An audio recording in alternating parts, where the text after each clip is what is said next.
Hello, we're ready. So what are we on now? Session 5. So this session is called Tough Times, Prioritising Your Wellbeing. And so I think as freelancers, you know, we all know there can be certain challenges, particularly at the moment, the way the industry is. But, you know, from sort of bullying to prioritising sort of mental health to physical well-being, so many elements that when things are busy on productions, are always quite hard to kind of, you know, sort of remember that. And also know where support is available if you are a freelancer. So we've got a great panel today who are all specialists from different organisations in different areas around health and well-being.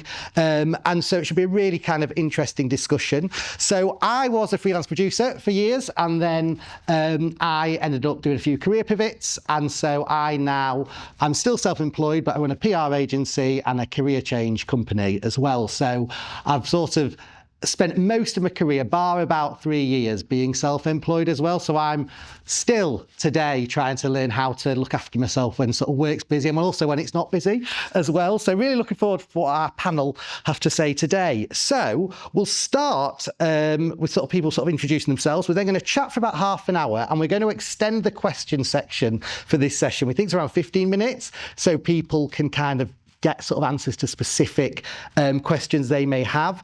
If you scan the QR code up on the screen up there, you can submit questions. You can submit them anonymously as well. So if you want to ask something anonymously, you can send that through, and we'll come to questions towards the end. So let's meet our panel. So Ashley, I'll start with you. So what is it you do, Ashley, and what's your sort of areas of interest? Thanks, Edwin. Yeah, I'm a production person. So I'm kind of here with two hats, I guess, production person and as a coach as well. So my background was in scripted initially as an AD, and then I moved into unscripted for most of my career. Career feels a funny word at the moment. And worked through in production management. So that's my area. I've worked as a staff person and a freelance person.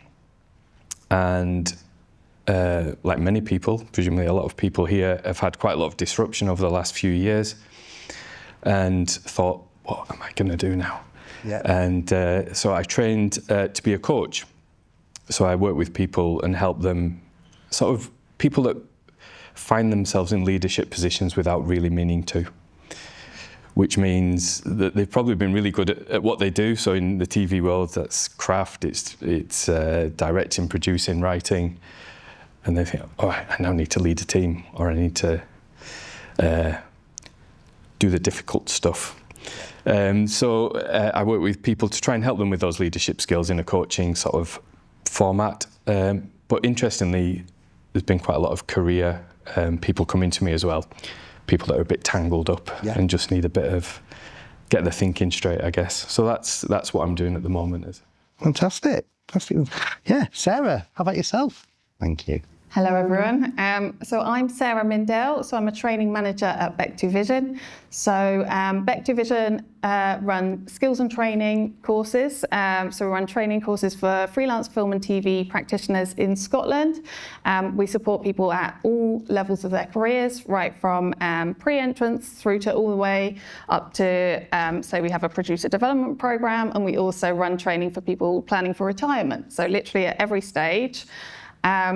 Prior to that, I should say BECTU Vision we are supported by Screen Scotland, Scottish Union Learning and the BBC in partnership with BECTU, who enable us to run all these courses free of charge to freelancers in Scotland. Prior to working in skills and training, I was a freelancer working in production, in scripted. So I've been in skills and training for about 7 years now. Love what I do, absolutely love what I do, and love how we can impact people and how we can help change the industry for the better. And alongside that, also in my personal time at the moment, I'm training as a mindset coach. So I'm really, really interested into the whole mental well-being and how we can support people to sort of get out their own way and achieve their goals and have the success they want in their careers and in their lives. Amazing. I know there's some amazing resources available locally as well that we're going to come to shortly. We've got some great pamphlets as well, haven't we? Some visual aids as well. So yeah, Yahya, how about yourself? What is it that you do? Hi, good afternoon, Edwin, and the lovely audience here. So my name is Yahya, and I am representing the Film and TV Charity. So we are the UK national charity for the film, TV and cinema industry, for all those people who work behind the scenes, We are there to support them through the highs and the lows of this amazing sector, but also we know as an industry that can be a really tough place. It's very challenging. Financial precarity, mental health and well-being challenges, burnout, so we offer a range of different supports, ranging from, small grants to bullying and discrimination advice. We recently launched our first, and it might be perhaps a global first, our first anti-racist advisor for anyone in the sector who is facing that particular issue or challenge. We also do a 24-hour, 7 days a week support line. My job there is to do with impact and evaluation analysis. So issues like mental health and well-being, a topic that's really dear to my heart. And I'm really looking forward to a very good chat here in this session. Yeah. Well, can we just pick up there, just because you mentioned about the 24-hour line. So how does someone access that? What's it there to support? How does that work, the 24-hour helpline? So I do also have leaflets, just like Sarah has, but my leaflets are upstairs in the networking bit. But yes, so if you were to go to our website, the Film and TV Charity, you'll find that in the section around what we do, there is access to our 24/7 support line. So anytime, there's a number that you can call, and that will give you immediate access to a qualified counsellor. They're there to triage calls. So whether it be, let's say, someone facing, a particular issue around employment law, or they feel that they are being bullied or harassed for a particular reason, to them facing, let's say, having a particular relationship issue and them feeling they need counseling. So the support is there 24/7, and all of this is free of charge. And it's just a great resource for the sector. A lot of people don't know about us. So it's my job here in Scotland to make sure that every single freelancer knows that we exist and that we are there to support you, because this is an amazing industry and an amazing sector that is so much under pressure, and hence every single bit of help can go a long way. Absolutely, and I think it's quite a while since I worked in telly, but so often you feel you've got nowhere to turn as well. You can sort of feel trapped. You don't necessarily want to sort of speak to colleagues and stuff, so that's a fantastic sort of resource. And also, Yahya, when we've got you, it was really interesting the 4 pillars of wellbeing that the Film and TV Charity have. So what are those pillars and how does that work? Yeah, thank you. I'm cautious that we have a panel here, and I don't want to hold the conversation. I'm going to target you with this. I'll make the most of it. Yeah. Right? So we have an ethos at the Film and TV Charity. We believe that individual well-being is interconnected. So when someone's facing a particular issue, we don't just treat that particular issue in isolation. So we have these 4 pillars, and they go back to actually, so we've been in existence for about a century, actually. We're more than 100 years old, right? Sounds like, wow, yes. So when we were formed, we had four essential charitable objectives that were there to alleviate the hardship and the burdens of the film and TV industry workers, and cinema as well, in terms of their financial health and well-being, their social health and well-being, physical health, and the mental health. So we treat these 4 pillars as interconnected. And my job in measuring impact is, let's say if to assess how well a service is doing, I make sure that we are looking at to what degree are we actually, contributing towards people's financial health and well-being. Because why? If someone is not financially resilient, that's going to have an impact on their mental health and well-being. And adversely, it can also impact their financial health, because some of these illnesses or conditions that can be chronic, it's all interrelated. So we have a holistic way of working, and the way that we design our products and our services is to bear this in mind. And for me, but okay, that's all professional. Our values as an organization encourage us as staff to buy into this, what we do. So from an individual perspective, and I really want this message to land, right? We are living in a very difficult time. Our society, the societal polarizations, financial precarity within our industry and sector. But also, if you just step back as being a human that's living in this day and age, it all compounds, and it's very tough. So we are encouraged as staff to look after our health and well-being holistically. So if there's one takeaway that I want to emerge from this session, this is a very important topic. we owe it to ourselves to look after ourselves and our well-being, but also to look after each other in a holistic way. Absolutely. And so actually, Sarah, if we can just jump to you and sort of a bit more about BECTU Vision and what's available and what support's available, particularly for people in Scotland, and what sort of you guys provide. Yeah, so we run a number of short courses alongside some sort of professional development training programs. We also have certain initiatives, like we've done research into, along with film and TV charity, into shorter working hours. And I think, as Alison mentioned in a panel earlier, we've sort of pushed forward with job sharing and flexible working. We have a job sharing fund and a flexible working fund supported by Screen Scotland. So obviously all these things overall can contribute to making the industry a better place and supporting people, you know, getting back to work, and in turn supporting people with their mental well-being and being able to find work that works for them in terms of balancing hours and things. But two particular courses we run that I want to talk about right now, because they directly relate to this, is we run a physical resilience course and a mental emotional resilience course. I'll start with the physical. So we work with a wonderful osteopath and trainer called Andrew Patterson. Now, Andrew's designed a resource for us, which I have here. I'll show and tell in a minute. They're also available upstairs, and you can download them on our website. But Andrew also comes out to set with us and has been taking stock of people's physical well-being, how they move their bodies. Obviously, we want to prevent people from getting injured, basically, because obviously it's all linked. We want people to be physically well so they can be mentally well, so they can continue working and sustain careers in the industry. And basically no research had been done into this before Andrew came along, and now he's doing some sort of informal research and chatting to people. So I've got this great resource with him that he's created. And we also run a course called Emotional Resilience as well, with an amazing trainer and positive psychologist, Michelle White from 6 Feet from the Spotlight, who are an incredible organisation. We've done a lot of work with them, both within our team. BECTU Vision is also part of Screen Training Alliance Scotland, so we've also done training for ourselves with Michelle and with 6 Feet from the Spotlight in wellbeing facilitator training for training providers, so that we can best support the freelancers that come through our doors. But this particular course is amazing. It's all about avoiding burnout. And working with your brain, because obviously different people respond to different situations in different ways. What lights up one person might stress out someone else, and you know, vice versa for different situations. So I absolutely love this course. Oh, lost the lights there.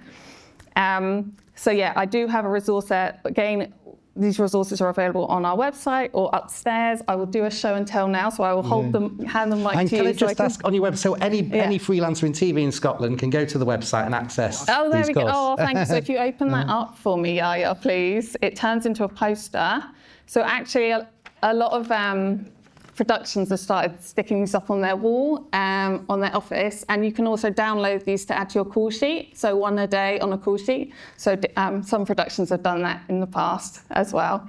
And we've got one for emotional resilience as well, with lots of mental wellbeing tools. Amazing. And so that burnout's interesting, Ashley, because I know you've kind of also been production exec and then obviously as a coach. Now, so I can say when I worked in TV, I don't think we use that word burnout, but looking back, I was probably at the end of every production, I was probably experiencing burnout to some degree. So, what can freelancers do in TV, particularly in sort of busy periods, but I suppose also when people have the stresses of maybe being in between contracts, to continue looking after themselves and trying to avoid burnout or get support and put things in place. So burnout and freelancers. Yeah, I think the very thing about burnout, so this is kind of rather than a production hat, it's a bit of a coach hat, is that people don't realise they're in a situation of burnout until it's too late.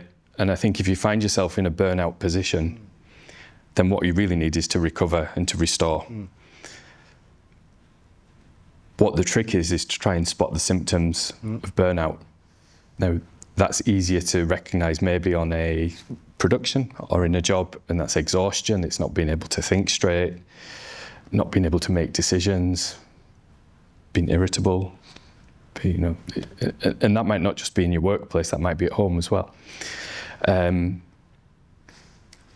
So as a freelancer who's not working, and this is where I sort of change hat and put the freelancer hat, because my personal experience is that I've very much lived this up and down of freelance life, particularly over the last few years.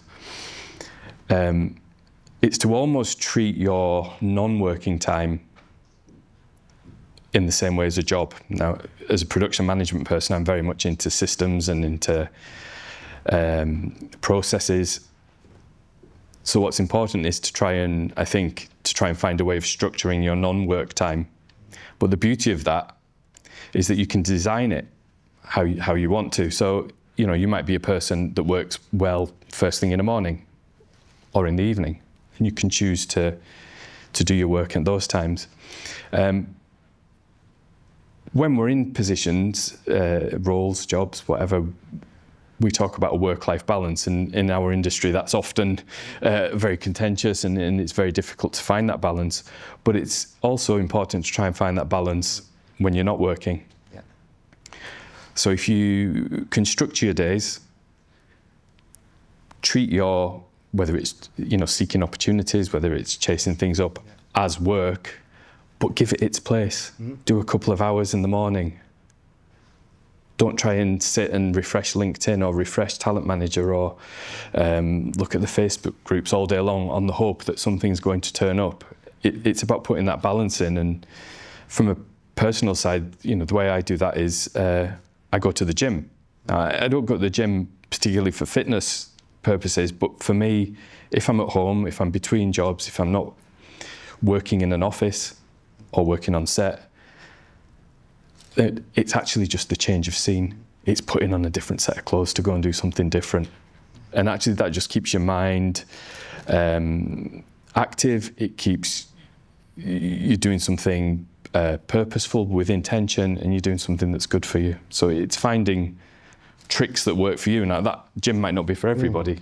And routine as well, to an extent, if there's, build a bit of structure around your day, sort of when you can as well. So, and sort of burnout and freelancers, is that something, Yahya and Sarah, that you both kind of experience a lot and have lots of conversations around? As a freelancer myself, I definitely experienced burnout. And I think one of the things that sort of helped me is just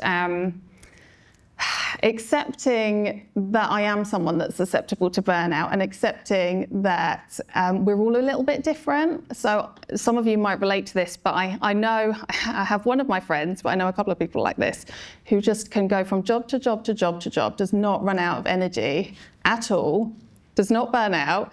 I don't know how they do it. Okay, I'm built different, right? So, and whether that's to do with my neurotype, my physiology, my health, we're all a little bit different, right? And we all have, yes, there's ways we can look after ourselves to try and prevent burnout happening, but also just accepting that I'm someone that needs a little bit more rest than maybe some of my peers or some of my colleagues, and that's okay. And for a long time I beat myself up about that. And I would just be, comparing myself to others. And now I'm okay with it now. I'm like, do you know what? We are all different, and you have to listen to your body, you have to listen to your mind, you have to listen to what's best for you. So I'm really strict now. I give myself a minimum of 2 weeks off between jobs if I've done a job of any sort of particular length. So obviously if it's a day or two, no, I don't need 2 weeks off. But if it's been a couple of months or whatever, I say, no, I need 2 weeks. And I'm really strict with that. So sometimes people will be like, oh, we're desperate, come in. And it's like, well, no, I need that time, because I need that time to reset myself and do all the life admin, do all those things, and just so I can come in fresh to the next job. And it's proper rest as well, because I think that's the thing. You can almost think you're resting, but you're still on your phone checking the Facebook groups or on LinkedIn or job. It's really being able to block out that time and appreciate yourself, and slightly what you were saying before, see that out of time work. Similarly, structurally, it's almost also see that out of time work as an opportunity. I know financially there's challenges and pressures and anxiety, but if there's an opportunity to sort of rest. And sort of burnout, Yahya, is that something that the Film and TV charity, talk about, deal with a lot? Listen to the two fantastic panelists here talk. The one word that comes to me is culture. I think that we need to build and nurture a culture of looking after ourselves and our well-being, and for that to be something that's embedded. And I sat in the previous panel discussion where they were talking about portfolio careers and pivoting. And at the end, one of the panelists said something very powerful, that she said, look after yourself, because at the end of the day, if you burn yourself out or go above and beyond, no one's going to thank you for it, you know? So I think sometimes we might live in a bit of a hustle culture where, you know, we want to do something and, you know, we're feeling under pressure, but that can come at an expense to our health and well-being. If you're sick and you're ill, you're not good to your team. You're not good to yourself or to your family. In the film and TV charity, we have the 3 C's. So I'm being a bit, I don't know, on brand here, 4 pillars, 3 C's.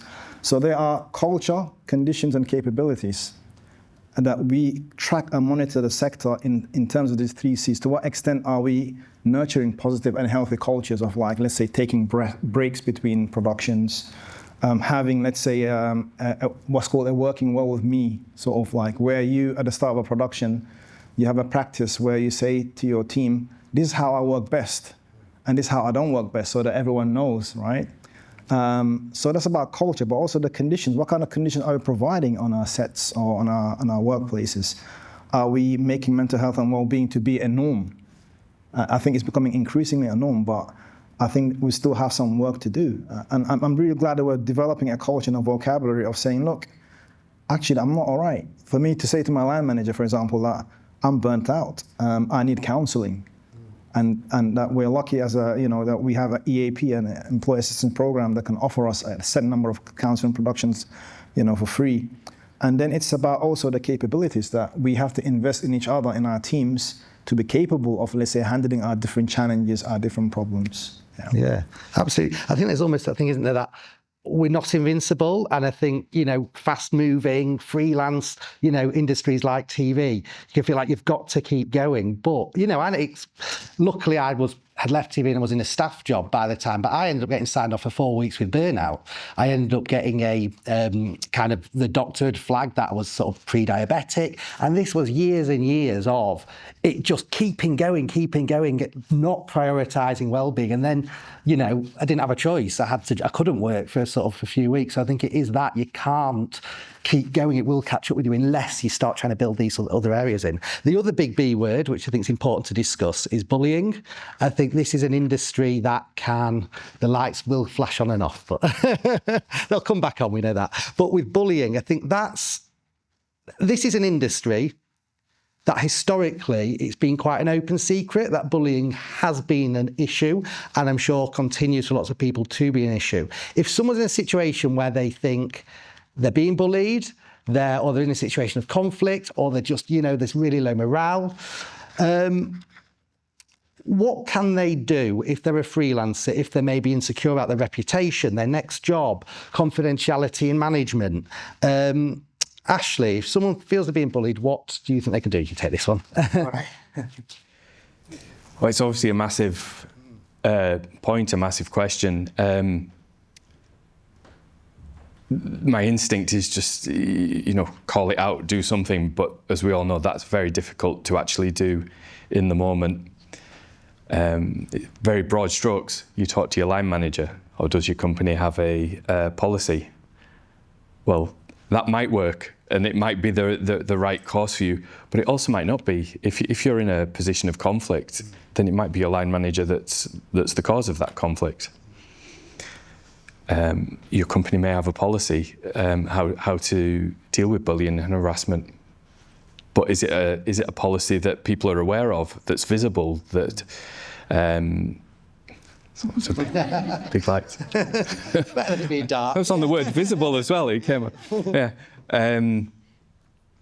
Or is the policy something that isn't necessarily lived by? So as a freelancer, I think you're always going to have the worry that if you stick your head above the parapet and try and call something out, that it's going to impact your next job, or it's going to impact your reputation and how you get known in sort of all the back conversations as well. What I would say, my production experience, but also thinking as a coach as well, is that actually saying something to somebody, Now that is going to be different for everybody, who that person is, and taking some sort of action. Now, if it's a level of conflict that you feel you can deal with by yourself and you have the resilience to do that, you say, well, think about the conversation you're going to have. You know, what's the where, the when, and the how of that conversation. You know, you can take some control of aspects of this as an individual.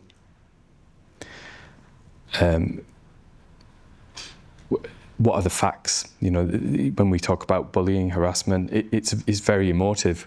There's anger, there's fear, there's all sorts of strong emotions there. Can you really just drill down to what the facts are and think about how that affects your next steps? I think as well that if it's quite a difficult subject. Yeah, I think as well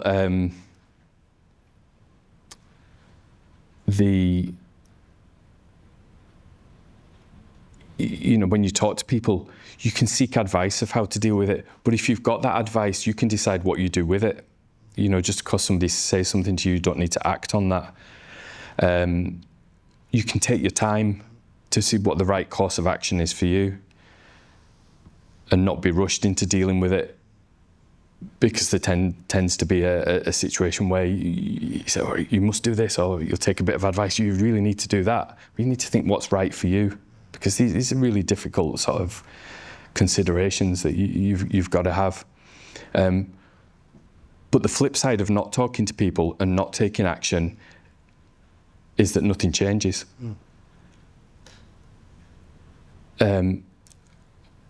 One of the things I didn't say was that you need to be sure of what you want the outcome to be. You might just want something noted, or you might want to just say something out loud, but you may want there to be action to be taken. And if you can, there's obviously you know, if you have union support, if that's an option for you. But the important thing is, if you don't do anything, nothing's going to change. You're going to be in a loop. If there's a situation of bullying, then nothing's going to happen to the person that's perpetrating that. And yeah, so say something and act. Absolutely. If you can. Thank you. Thank you. So yeah, so Sarah, are you going to come in there about sort of bullying?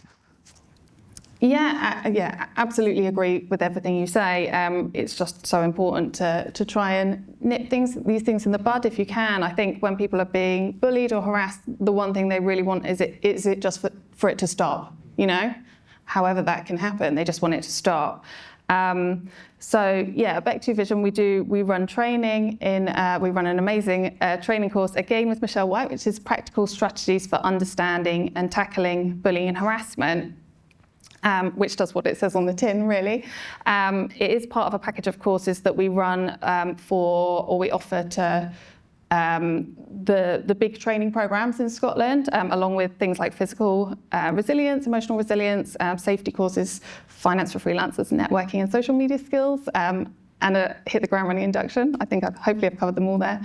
But this training is just so important. So yeah, obviously we've got people coming in that are doing it from the start of their careers, and I think that's just so valuable. So I wish I'd done this training at the start of my career. So I was probably about 3 years into my career when I left a job due to experiencing bullying. Now at the time, I knew I felt bullied, but I didn't feel like I could call it out as bullying, because the behaviour that was happening towards me was micromanagement. So it's not an obvious sort of thing I would have thought of as bullying at the time. At the time, I would have thought of bullying as saying mean words, or talking behind my back, or excluding me from conversations, or something like that. It was only when I did this training course with Michelle years later, and she goes through all the types of bullying you can experience, that I had an aha moment, and I was like, oh yeah, it sort of validated that actually I was bullied at that time. And at the time, when I was only 3 years into my career, unfortunately, the only two options I saw at the time were either to sort of stay and put up with it or to walk off the job. I had no tools in my toolbox as to how to handle this, as to, it wasn't anywhere in my mindset that I could have a conversation with this person and try and resolve things. Now, if I was to go through the same situation again, having done that training, I would approach it completely differently, and I would have tried to work towards some sort of resolution. Having said that, that would have been me doing my part. They would have had to have met me in the middle, and there would have had to be understanding. I don't know that the outcome would have changed if I'd done that, but at least I would have been empowered to know I could do something. And now we've also got like the amazing resources like the Film and TV Charity Helpline and things like that. And obviously I'm a bit more aware of union support now that you can get, which I wasn't that aware at the time. So yeah, again, if I was to experience something like that now, I would approach it differently. But that is why things like these training courses are just so important in making the industry like a better place. And I think sometimes people can roll their eyes at bullying and harassment training, or especially if their employer's making them do it. But it's like, no, this stuff is important, and it really, really does make a difference. So yeah, very passionate advocate. Yeah, and I think key there as well is that it can take so many different forms, and it's cultural. And under high pressure, I think people to also understand, I suppose, their own ways of expressing their frustration and their stress, and if actually that could be affecting somebody else as well. And so with sort of bullying, when it comes to questions sort of shortly, just sort of wanted just to come sort of finally to you, Yahya, about that. And do you think there's more of an awareness and empowerment for freelancers now in this industry to call out bullying, to feel supported if they are in a situation that feels really uncomfortable? Yes, there's a definite shift towards that direction. So we conduct a biannual survey called the Looking Glass Survey, which actually tracks things like mental health and well-being, financial resilience, but also what we call BHD, which is bullying, harassment, and discrimination. So there are nuances between these three different categories. The most severe one, discrimination, is around protected characteristics of things like ethnicity, religion, gender alignment, etc. But yes, in our Looking Glass survey, so it's actually a reminder, please, if you have not yet filled in the survey, it only takes 15 minutes of your time for 2026's iteration. You've got only 2 days left, today and tomorrow. It closes midnight. It's really important. Every voice matters because we need to know what the sector is really feeling. So please kindly do fill the survey in. So back to our survey results, we found out that between 2022 and 2024, there was a positive shift towards people reporting cases of bullying, harassment, and discrimination. And actually, and again, looking at the 3 C's, that there was a perceived increased capability and conditions favorable towards addressing it. But there are still problems though. And one of the things that we do offer is a bullying advice service. It's an anonymous service where anyone can call and they're triaged to a specialist. I know her name is Justine, very lovely woman. And she will walk you through how to navigate that particular issue. And I think for us, the message that we want to get across is that anything that impacts your health, your well-being, your happiness, you need to do, Sarah was saying, you need to nip it in the bud, you need to address it. You can't suffer in silence. And every single little step that we take towards accountability, towards bettering the conditions, we're creating a better sector for all of us. And we're so happy to see that the statistics are showing that. And it will be interesting to see 2026 if there's an increase in that from what we made in 2024. Yeah, no, it sounds like some fantastic, going in a fantastic direction. So questions then. So yeah, have we got any questions in, Isabel?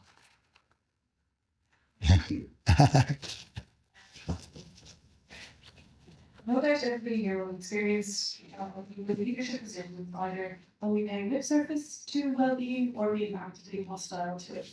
How do freelancers coach through these attitudes? Okay, who wants to take that? So leadership teams or production companies not necessarily actioning well-being or maybe anti-bullying or sort of health initiatives. How do you deal with that if you feel you're not in a necessarily proactive company or working environment? Yeah, just pass the mic across. I can take a quick stab. I think, again, it's about creating that culture of accountability within ourselves and our institutions. It depends, obviously, where you are in the hierarchy of leadership. So for me, one of the hats that I do wear is I'm the chair of Glasgow Film, which is the film theatre and the film festival. And at very board level, we make it important. Things like addressing things like mental health and well-being, that we embed it into our work. But how is someone who is a freelancer, who is, let's say, maybe not feeling that they have access to that power and authority? I think this is where we need to do things like everyone doing what they can within their capability. I mean, even though you may not have the means or the resources that you feel to impact decision making, I think taking small steps like, reaching out to make that phone call to say, look, something's not right at work. I'm not let's say the executive here, but I can still say, what can I do within my capability to make that difference? I think every little helps. And I think we've seen as well some people who've done amazing stuff at all different grades and levels in the industry of driving change as well. It's like the TV Mindset as well. That was set up by people working in production. And so there's still, whether it's setting up a network as well, I think there's still a lot that people can do at all types of grades and levels as well. Does anyone else want to add to that question, or do we go to the next? Oh, it was just to say, if on an individual level you are really struggling with a difficult situation, just remember there is a union, or there are unions available, so just don't be afraid to go to them for support Absolutely. as well. Absolutely. All right, is there another question? If there were things production specifically could do to support well-being, what would they be? Right, who's going to start? 3 things that production companies can do to support well-being. Do you want to take it? Yeah. Well, 3 things. Listen better. Listen to your teams. Ask them what they need. That's 2. Yeah. Or it could be just 1. And then take action. The action doesn't need to be massive. It doesn't need to be ground changing. There can be. Well, actually, if you take action, it might be ground changing for the individual that needs that change. But yeah, listen, ask, and take action. It's not hard. Yeah. Yeah, and a nice list of 3 as well. Can I just elaborate on that? Yes, please. Totally, absolutely agreeing with everything you said. But yeah, I just really wanted to hammer home the point you were making about listening to what people need and really ask people. And we all want to work in the way that works best for us, right? And we've done a whole lot of work. We have on neurodiversity, we have a working sort of differently resource that you can download on our website. But it's really about managers, and those in a supervisor role, HOD role, just allowing their team to work in the way that works best for them, I still hear of some not ideal practices happening, but allowing people to take their lunch break off if they are desk-based and properly go and walk or stretch their legs if that's what's best for them. Just bearing in mind what reasonable adjustments people might need. As an employer, you legally have to provide them, but also just making sure you stay on top of that. If people work best in a quiet space, have you provided them a quiet space and things like that? So just really, I hope those that are sort of looking after other people in a team just take stock of how those team members work best and find ways to support them to do that. Absolutely, that's fantastic. Do you have anything you want to add to that, Yahya? Just to add that we have a range of resources to support questions like this. What can productions do to provide much more healthy and conducive environments? We have a toolkit called the MHP, the Mental Health and Productions Toolkit, which we offer free of charge again to all productions, at whatever stage you are, whether it's pre or post, which walks you through how to embed certain things like to carry out a mental health stress risk assessment. The kind of work that you're doing, to what extent is it really mentally, is it perverse, or is it going to impact your health and well-being? And from there, what kind of steps do you take to mitigate those kind of risks? Things like, just having a working well with me memorandum or document where at the start of every job you say, look, this is how we work best as a team. What are my triggers? And for us to just embed that culture of talking health and well-being, I think it's really important to just say, look, this is really important for us. It should be a normal part of our conversations because at the end of the day, neglecting it impacts us. It impacts on our industry because I can't remember the stats on the top of my head, but things like absenteeism, things like people being off sick, it has a financial burden and cost upon the industry, let alone our people. Yeah, absolutely. And you know what? Something else, because we've got a little bit of time. I could get one more question afterwards, but I wanted to just ask, because it's another key element of wellbeing that's perhaps not talked about or thought enough, is financial wellbeing as well. So I know sort of, Sarah, you do some work around this, don't you?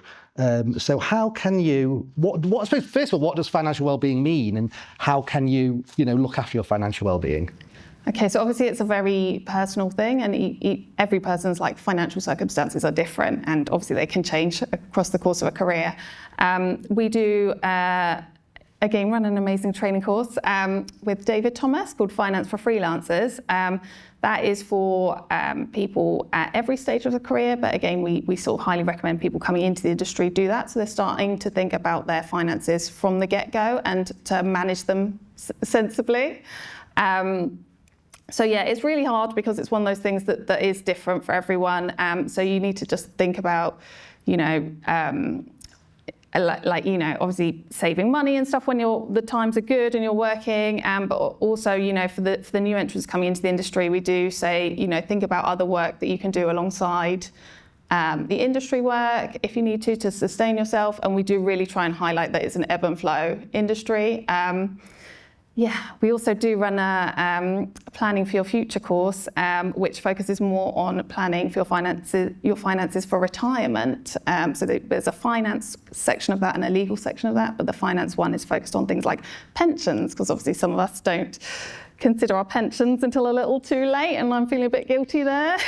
But yeah, so we also want people to be able to sustain careers financially as they go, but also prepare for retirement as well and live well. Yeah, absolutely. Well, another sort of fab resource. Have we got one more question? I think we've got time for. Is another one come in? All right, yeah, fab. So this is one of the training, but it's how do you feel about having a representative from a mental health and wellbeing association on set of a certain scale to act as an impartial and external point of view for a career? So I guess similar to your BECTU Vision. Is it to do with mental wellbeing? Sorry. Yeah, so obviously, 6 Feet from the Spotlight, I mentioned them earlier, are an amazing organisation. So they sort of created the wellbeing facilitator role for scripted, and they have wellbeing facilitators on their books, and they kind of fill that role. So they are hired by some productions, and sometimes they only work part-time on a production, but they're available. They sort of mingle amongst the crew, and they are checking in on people, dealing with any issues with mental well-being, making sure people are okay. There's a similar role in unscripted, I believe, called welfare producer. So yeah, I think it's going to become more commonplace that we do have people taking on that role as sort of, who can be impartial and are there to look after the crew. And I'd like to see more of that. That would be amazing. Yeah.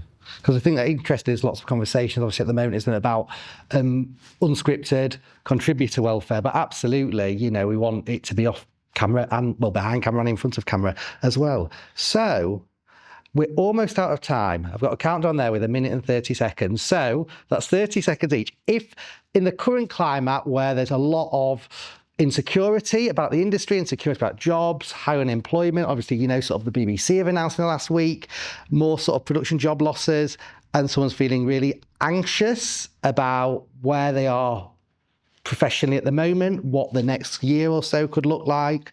What would each of you want to give as a takeaway piece of support or advice?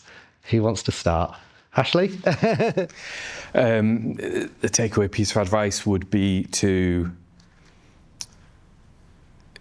A lot of what I hear is uses the word overwhelm as a term that catches how people are feeling.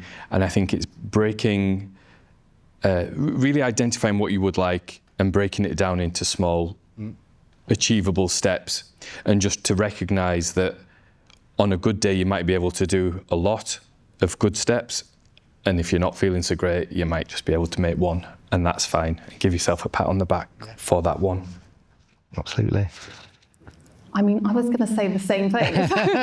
You can do. No, it was just to say, any action is better than no action, right? So even if you don't know what direction you're going in, just make it a baby step. Just explore something new, or do something, whether it's update your the social media, so it's all nice and polished, or like your LinkedIn or whatever, or set up one if you've not.